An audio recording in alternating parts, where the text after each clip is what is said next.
Hello, মোম্যান মোড়ের আরেকটি নতুন ট্র্যাভেল ব্লগে সকলকে স্বাগত জানাই। আজকে সুরাল ভাটুরিতে আমাদের দ্বিতীয় দিন। এখন সকাল প্রায় 9:45 বাজে। আমরা সকলে রেডি হয়ে চলে এসেছি, আর কিছুক্ষণের মধ্যেই আমরা এই জায়গা ছেড়ে চলে যাব। সুরাল ভাটুরিতে আপনারা দেখলেনই যে থাকাও হলো না, কিছু ঘোরাও হলো না, সবটাই নাই নাই হয়ে গেল। এই সব নায়ের মধ্যে যদি কিছু ভালো হয়ে থাকে তাহলে আমাদের হঠাৎ করে এই ভোজপত্র হোমস্টেতে চলে আসা। ওনাদের আতিথেয়তা সত্যি এত ভালো ছিল যে এই সামান্য সময়টুকু আমাদের কাছে ভীষণ স্মরণীয় হয়ে রইল। তাই সকালে আমরা লাস্ট বার ওনাদেরকে বাই বলছি এবং ওনাদেরকে ধন্যবাদ জানাতে একেবারেই ভুলছি না। আমাদের গাড়ি চলে এসছে, আর একটু ওপরে যারা আছে ওদের ট্রাভেলারটা চলে এলেই আমাদের দুটো ট্রাভেলার সাজপাশের উদ্দেশ্যে রওনা দেবে। পড়ছি আমরা সুরাল থেকে। একটু তো মন খারাপ, কারণ একদিন থাকার কথা ছিল, হলো না। আর এই ভোজপত্র হোমস্টেটা সত্যি খুব ভালো লেগে গেছিল। মানে এটা খুব সাডেনলি লাকের ব্যাপার যে এরকম একটা মানে হোমস্টে পাওয়া গেল। ওয়াটারফলসটা দেখতে যাওয়া হলো না, ছাবি ওয়াটারফলস।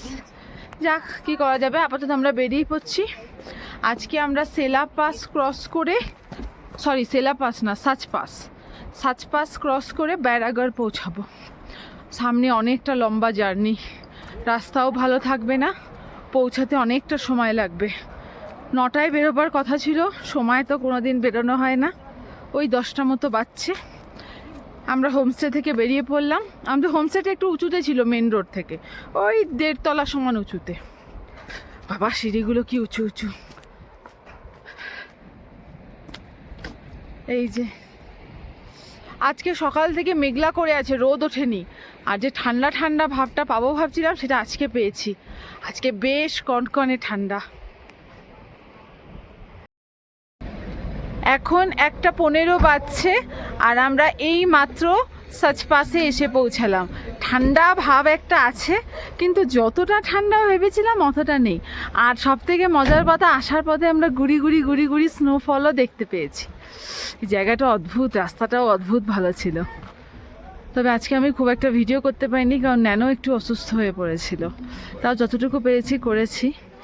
এই হচ্ছে চারপাশের জায়গাটা। এখন আমরা রয়েছি সমুদ্র সমতল থেকে প্রায় 14,482 ফুট উঁচুতে সাচপাসে, যা কিনা পীরপঞ্জাল পর্বতশ্রেণীর মধ্যে অবস্থিত, এবং এটি চাম্বা জেলা ও অগম্য পাঙ্গি ভ্যালিকে যুক্ত করছে। আরও একটা কথা বলে রাখি, এই সাচপাস কিন্তু বিআরও মেনটেন করে না, এটা পিডাব্লিউডির আন্ডারে। তাই বিআরওর পাসগুলোর মতো ঝাঁ চকচকে রাস্তা এখানে আপনারা পাবেন না। এখানে বেশিরভাগই কাঁচা রাস্তা। তবে হ্যাঁ, এখানে উচ্চতাজনিত কোনো সমস্যা আমাদের হয়নি, নিঃশ্বাস নিতে বা কর্পূর কারুর প্রয়োজন হয়নি। একদম স্বাভাবিক সমতলের মতো, এমনি পাহাড়ের মতো এখানে আমরা চারপাশ হেঁটে দৃশ্য উপভোগ করতে পেরেছি। আর এখানে এসে পৌঁছাবার সঙ্গে এইরকম ঝিরঝির করে বরফপাত শুরু হয়ে গেছিলো। এখানে একটা ছোট মন্দিরও ছিল, যেটা আমরা সবাই মিলে আশেপাশে পায়ে হেঁটে ঘুরে দেখেছি। আর এই ঝিরঝির বরফটা সত্যি আমরা খুব উপভোগ করেছি। সব থেকে মজার ব্যাপার, এখন স্নোফল শুরু হয়েছে। খুব হালকা কিন্তু হচ্ছে, আমি জানি না ক্যামেরায় কতটা বোঝা যাচ্ছে। স্নোফল হচ্ছে।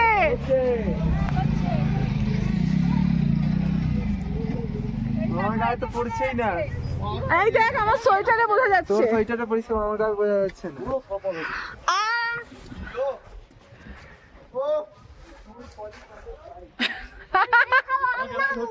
সুরালে পুরোপুরি না থাকতে পারা, সুরালের ওয়াটারফলসটা না দেখতে পারা, এই সব দুঃখ আমাদের এই সাচপাস আসার পথে সুন্দর প্রাকৃতিক দৃশ্য দেখে খানিকটা তো ভুলেই গেছিলাম।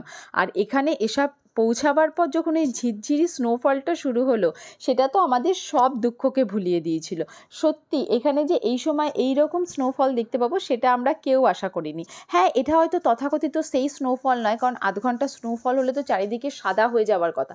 এটা একদম হালকা ঝুড়ো ঝুড়ো বরফ ঝরছিল, যেটা মাটিতে গেলেই সঙ্গে সঙ্গে জলের মতো মাটির সাথে মিশে যাচ্ছিল। কিন্তু আমার মতো যারা একেবারে কখনো স্নোফল দেখেনি, তাদের কাছে এটুকুই বা কম কি। বিশেষ করে এই ওয়েদারের এই সিজনে এটা তো একেবারে আনএক্সপেক্টেড ছিল।